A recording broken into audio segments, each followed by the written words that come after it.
आप જોશો કે અહીં મતગણતરીની પ્રક્રિયા જ્યારે શરૂ થવા જઈ રહી છે આજે એ જન ચુકાદો આવશે અને આ જન ચુકાદામાં ઉમેદવારોના ભાવિનો ફેસલો આવી જશે.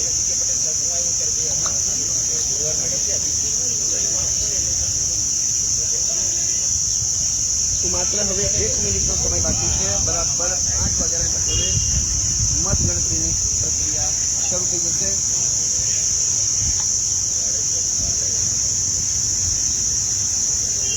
કોંગ્રેસના ચૂંટણી એજન્ટ 40,000 આવ્યા છે.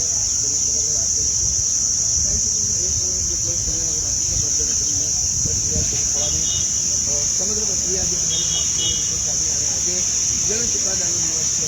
શું કહેશો? કલેક્ટર વિજય શાહ હમણાં જ પોસ્ટલ બેલેટના એન્ટર થયા છે. પોસ્ટલ બેલેટની જે નિયમ છે એ પ્રમાણે પોસ્ટલ બેલેટનું કાઉન્ટિંગ પહેલાં ચાલુ થયું એટલે વિજલભાઈ કલેક્ટર સાહેબ છે આપણે પોસ્ટલમાં એન્ટર થઈ ગયા છે. કેટલાક ક્ષણોમાં પોસ્ટલનું કાઉન્ટિંગ ચાલુ થશે અને ત્યારબાદ ઈવીએમના